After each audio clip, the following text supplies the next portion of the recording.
Donc, pour répondre à la question en commentaire de Amadou, qui nous dit donc bonjour Amadou.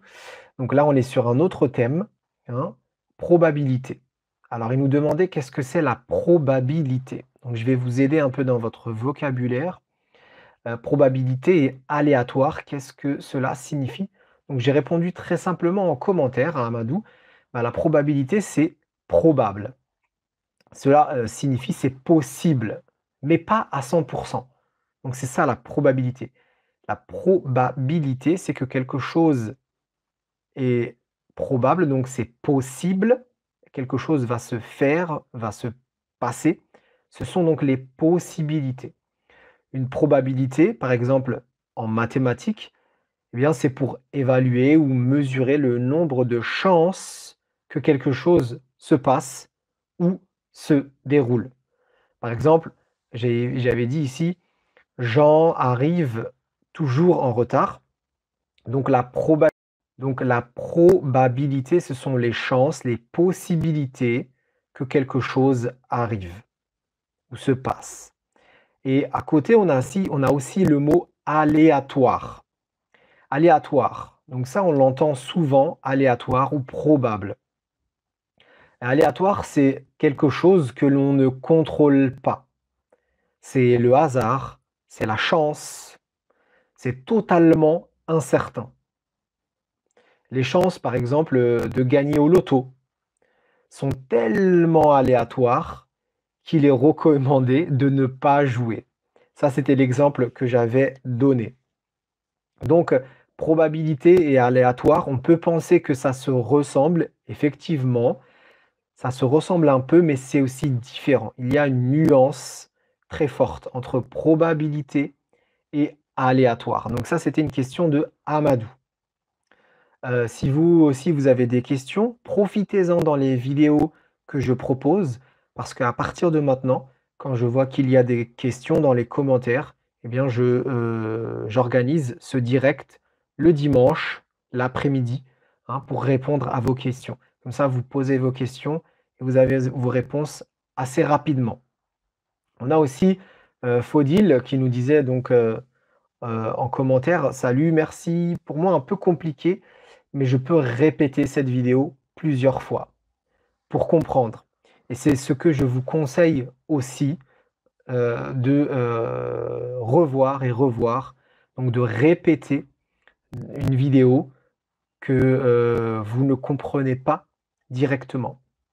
Mes vidéos, par exemple, si des fois, vous ne comprenez pas, eh bien mettez, activez les sous-titres. Mettez donc activez les sous-titres. Généralement 90 de mes, vidéos sur ma chaîne, eh bien, vous avez, les sous-titres. Je crée en fait, j'écris mes sous-titres, j'écris, mon texte pour vous permettre de bien comprendre aussi, la vidéo. Comme ça, vous pouvez voir, vous pouvez visualiser ce que je dis, hein. Donc, c'est super important de revoir une vidéo que l'on n'a pas compris parce que des fois, hein, eh bien, à force de revoir la vidéo 1 fois, 2 fois, c'est normal, hein. C'est comme, quand, vous parlez avec quelqu'un et vous ne comprenez pas, parfois vous lui dites: «Pardon, comment? Excusez-moi, je n'ai pas compris» et cette personne répète. Et là, vous avez YouTube, vous pouvez, la répéter autant de fois que vous voulez. 1 fois, 2 fois, 10 fois, jusqu'à comprendre la signification de cette chose. D'ailleurs, Géo, ici, nous dit, «Merci beaucoup, j'aime bien les formats, des vidéos, soit courts ou longs, parce que l'explication est très compréhensible». Donc, Géo qui nous salue, du Mexique, donc qui nous dit que, les vidéos courtes ou longues, c'est toujours très intéressant pour lui. Parce que pour moi, apprendre le français avec Nassim, c'était pour moi en fait, l'opportunité de vous faire des vidéos assez courtes, donc moins de 10 minutes ou moins de 5 minutes pour vous expliquer un thème. Sauf que le problème, la qualité a souffert aussi.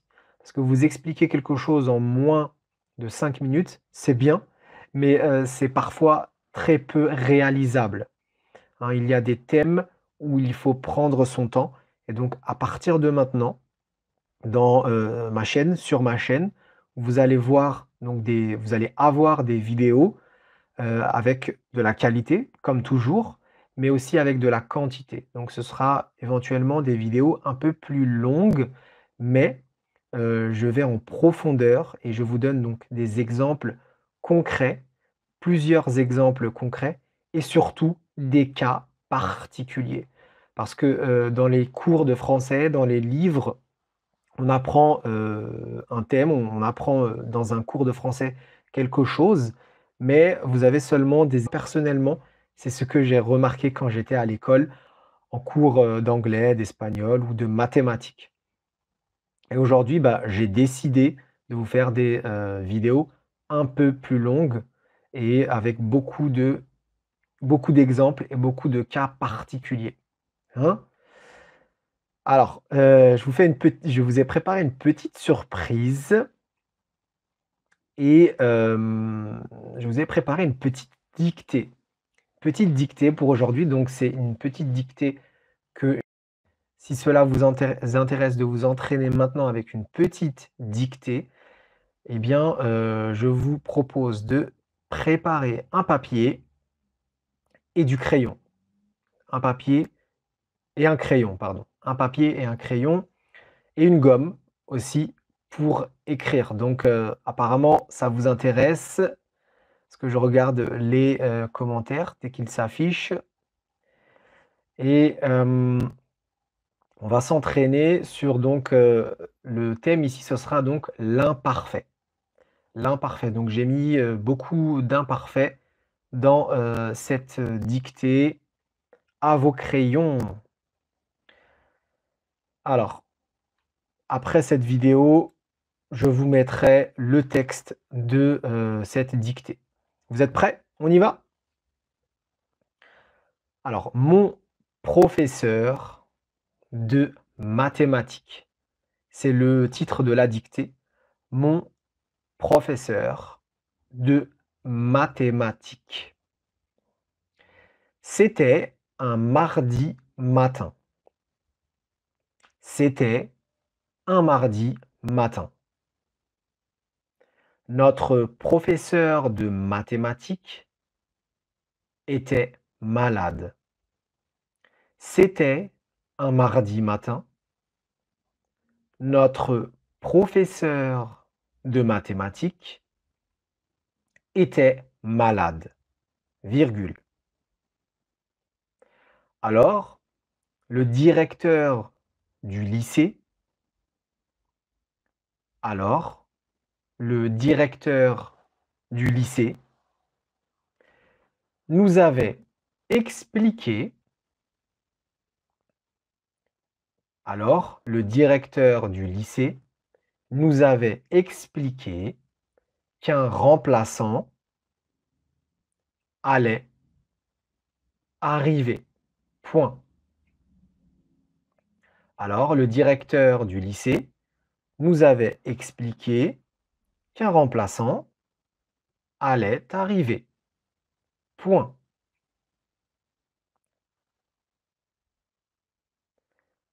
C'était Monsieur Vincent.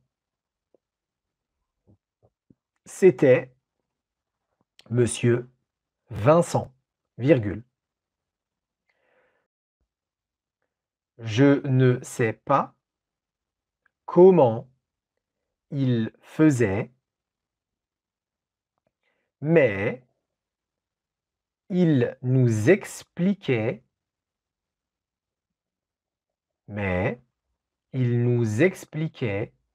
quelques formules très importantes. Il nous expliquait quelques formules très importantes avec une facilité impressionnante. Je répète la phrase. C'était Monsieur Vincent, virgule. Je ne sais pas comment il faisait, mais il nous expliquait quelques formules très importantes avec une facilité impressionnante. Point. Pour moi, c'était révolutionnaire. Virgule. Pour moi, c'était révolutionnaire. Pour moi, c'était révolutionnaire. Virgule. Je comprenais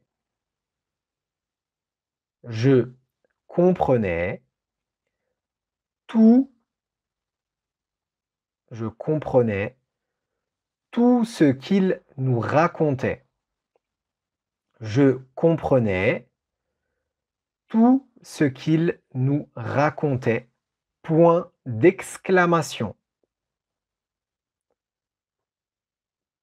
Pour moi, c'était révolutionnaire, virgule. Je comprenais tout ce qu'il nous racontait. Point d'exclamation. Un jour, virgule, un jour, j'ai décidé de lui demander comment, un jour, virgule, j'ai décidé de lui demander comment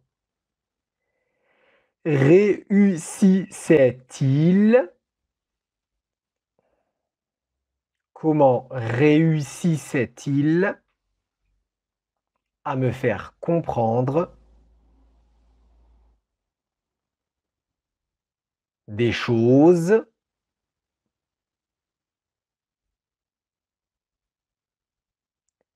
si facilement. Un jour, j'ai décidé de lui demander comment réussissait-il à me faire comprendre des choses facilement.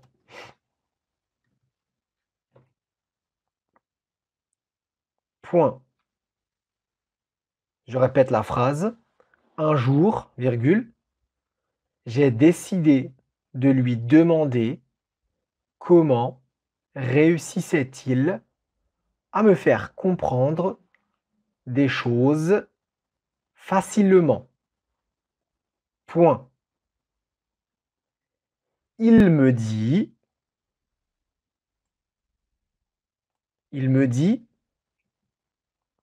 tout simplement, il me dit, tout simplement, virgule, je suis passionné. Il me dit, tout simplement, virgule, je suis passionné, virgule, je vous explique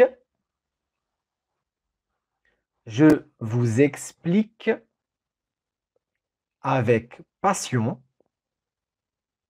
Je vous explique avec passion et humour les mathématiques, virgule. Il me dit, je vous explique avec passion et humour les mathématiques, virgule.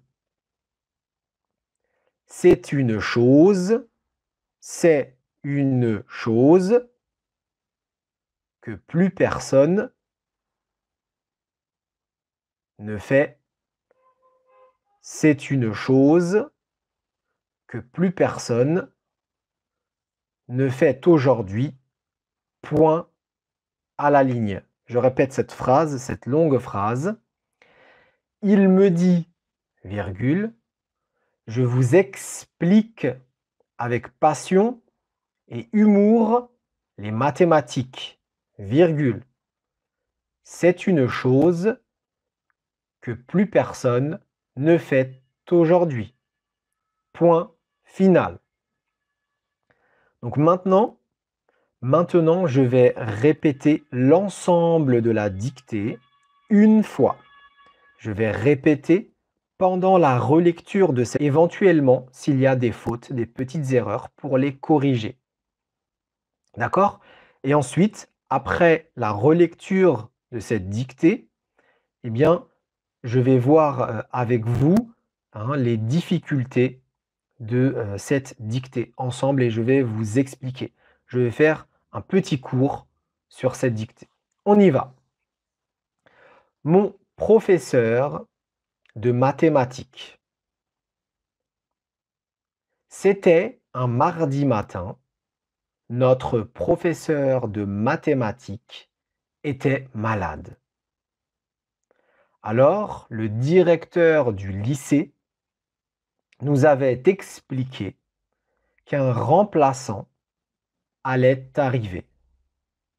C'était Monsieur Vincent.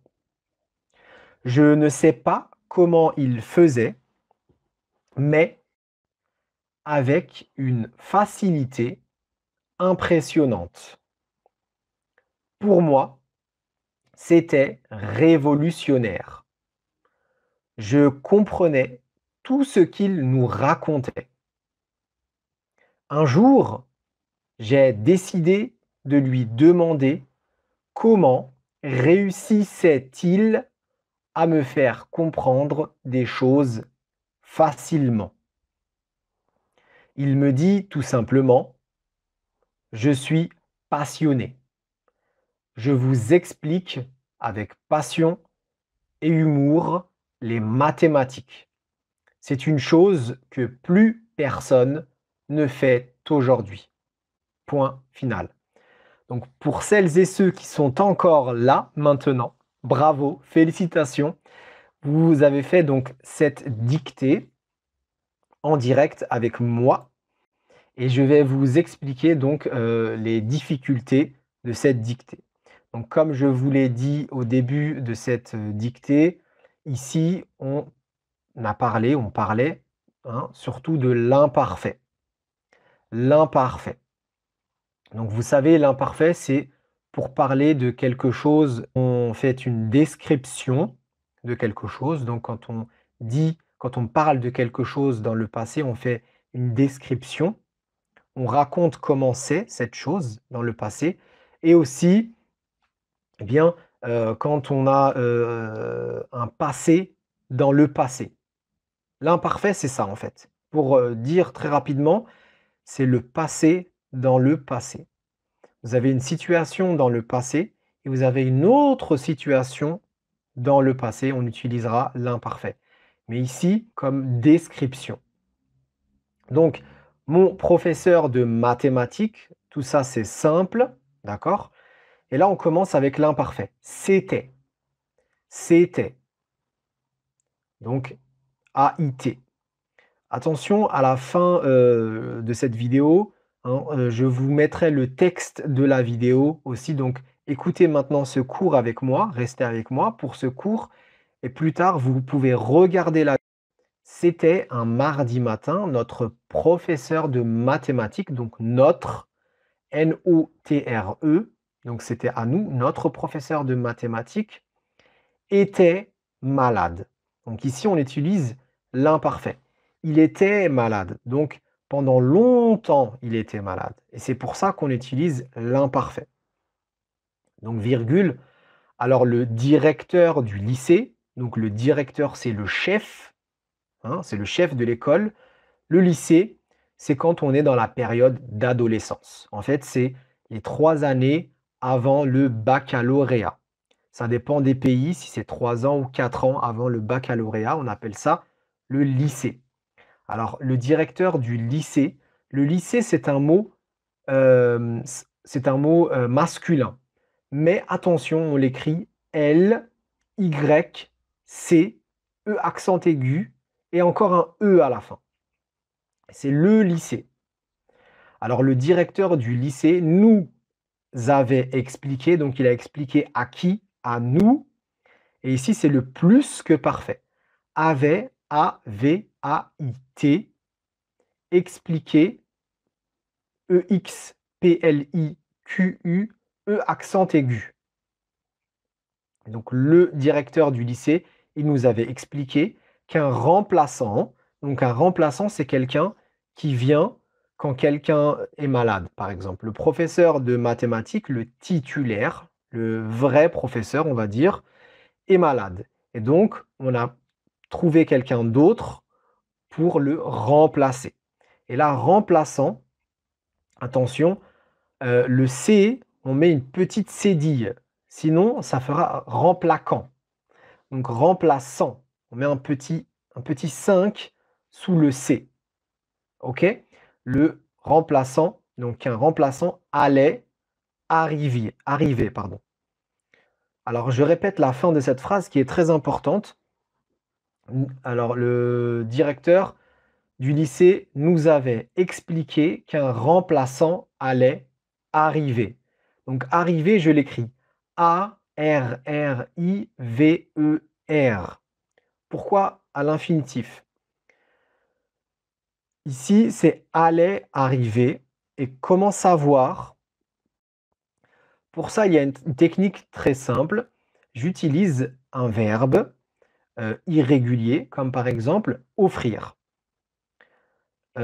Allait, donc est-ce qu'un remplaçant allait offrir ou offert? Ou vendre, par exemple. Allait, vendre ou vendu. Alors, on remarque directement que si je remplaçais le verbe arriver par offrir ou vendre, c'est correct. Si je disais le directeur du lycée nous avait expliqué vendu ou allait offert, c'est pas correct. Donc, c'est comme ça que vous savez, que vous pouvez savoir si vous devez utiliser un infinitif ou un participe passé. Remplacez le verbe par un verbe comme offrir ou vendre. Alors là, c'était Monsieur Vincent. Donc, si vous avez fait une faute sur Vincent, c'est pas dramatique. Vincent, on l'écrit donc V-I-N-C-E-N-T. OK? Je ne sais pas, ça je ne l'explique pas, je pense que vous savez, comment il faisait. Alors là, faisait, on l'écrit F-A-I-S-A-I-T. F-A-I-S-A-I-T. On entend faisait, mais on écrit faisait. Je ne sais pas comment il faisait. Mais il nous expliquait quelques formules, donc quelques au pluriel avec un S, et formules avec un S aussi. Très importante. Très importante. Donc, c'est quelques formules, c'est au pluriel. Et donc, importante prendra aussi un S. OK? Et donc, la fin de la phrase, avec une facilité impressionnante. Donc, facilité, très simple. La facilité, c'est faire quelque chose, pas avec difficulté, mais avec facilité. C'est très simple. Facilité, c'est un synonyme de avec une facilité, donc E accent aigu à la fin, impressionnante. Impressionnante, I-M-P-R-E-S-S-I-O-N-N-A-N-T-E. Impressionnante. Donc on est impressionné, on est admiratif, on est waouh, on est gaga, tout simplement, ok? Alors là, on nous dit pour moi, c'était révolutionnaire. Pour moi, c'était révolutionnaire. Donc la révolution est on met encore un N, A-I-R-E à la fin. OK? Je comprenais. Je comprenais. Donc, on a comprendre, on enlève les 3 lettres de la fin, comprendre, et on enlève le D, le R et le E, et on met A-I-S. Je comprenais tout. Alors là, je comprenais tout. Est-ce que je choisis tout, T-O-U-S, T-O-U-T? Comment faire? Eh bien, je comprenais tout, c'est T-O-U-T. Tout ce qu'il nous racontait. Tout, c'est une chose. Je comprenais tout, T-O-U-T, donc c'est singulier. Hein? C'est comme tout le monde, T-O-U-T. Je comprenais tout ce qu'il nous racontait. Un jour, j'ai décidé de lui demander comment réussissait-il. Alors là, c'est un peu compliqué. J'ai fait exprès de l'utiliser pour vous l'expliquer. Un jour, j'ai décidé de lui demander comment réussissait-il, donc R, E accent aigu, U, double S, I, double S, A, I, T. Et là, on met un trait d'union. Et ensuite, il. Donc réussir, c'est avoir du succès. On dit aussi arriver à faire quelque chose. Réussir, donc, c'est avoir du succès dans quelque chose. Alors là aussi, ici, on se demande comment le professeur, il arrive facilement, c'est un adverbe, donc on a facile et on a le suffixe M-E-N-T. M-E-N-T à la fin, on a ce petit morceau de mot à la fin qui nous dit que c'est un adverbe. Il me dit tout simplement, ici aussi, tout, T-O-U-T, et simple, plus ment, simplement, comme facilement, je suis passionné. Donc j'ai la passion. J'aime ce que je fais. C'est ça, être. Je vous explique avec passion et humour les mathématiques. Donc l'humour, c'est vous faire rire. Et ça, c'est quelque chose, c'est une technique que moi-même j'utilise aussi dans mes cours de français, dans mes vidéos. J'essaye de vous faire rire quand j'y arrive, quand je réussis. Hein. Pourquoi? Parce qu'on retient mieux, on mémorise mieux quelque chose. Quand on mélange le rire, le sourire, l'humour avec l'apprentissage, eh bien on garde dans sa tête cette nouvelle chose plus longtemps et plus facilement. Donc l'humour, on l'écrit H-U-M-O-U-R, tout simplement. Et les mathématiques, donc c'est au pluriel. Ok? Les mathématiques, on l'écrit M-A-T-H-E accent aigu, M-A-T-I-Q-U-E, et ici un S. Ok? C'est une chose. Alors, c'est une chose que plus personne ne fait aujourd'hui. Donc, plus personne, plus P-L-U-S et personne, personne au singulier. Il n'y a personne, donc aucun, et ne fait, donc fait au singulier aussi, F-A-I-T. Aujourd'hui, je vais vous l'épeler. Aujourd'hui, A-U-J-O-U-R-D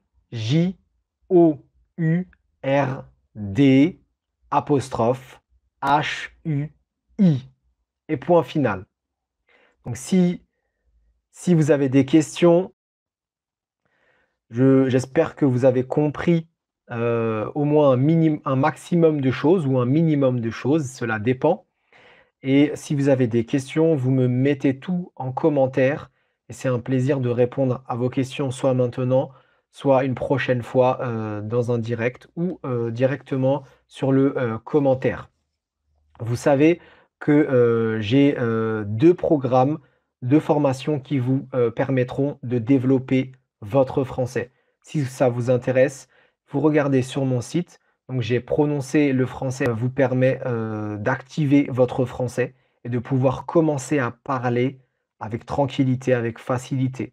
Et j'ai un deuxième programme qui s'appelle, Parler français facilement en 60 jours et là, c'est plus que de la réactivation. Là, vous parlez français, au bout de 60 jours avec facilité. Vous avez plus, les problèmes de chercher, vos mots, de, chercher, votre vocabulaire et cetera. Vous avez beaucoup de vocabulaire et tout ça, ce sont donc 2 programmes qui vous permettront de, vous remettre, de rafraîchir votre français et de parler, le français. Si cela vous intéresse, vous regardez sur mon site et vous avez tous, les détails. Alors, j'ai, beaucoup de remerciements. Je vous remercie, pour vos remerciements. C'est moi qui vous remercie et je vous dis donc, à la prochaine vidéo. Je vous propose, donc 2 vidéos par semaine et très bientôt, donc je mettrai dans ce live le texte de la vidéo pour voir exactement, les mots, hein, que, on a vus ensemble dans cette dictée. Je vous souhaite un bon début de semaine pour celles et ceux qui, commencent, leur semaine. Je vous dis salut à tout le monde, force et continuez à travailler votre français. Continuez, ne lâchez rien du tout et je vous dis bravo, félicitations, à très bientôt. Portez-vous bien.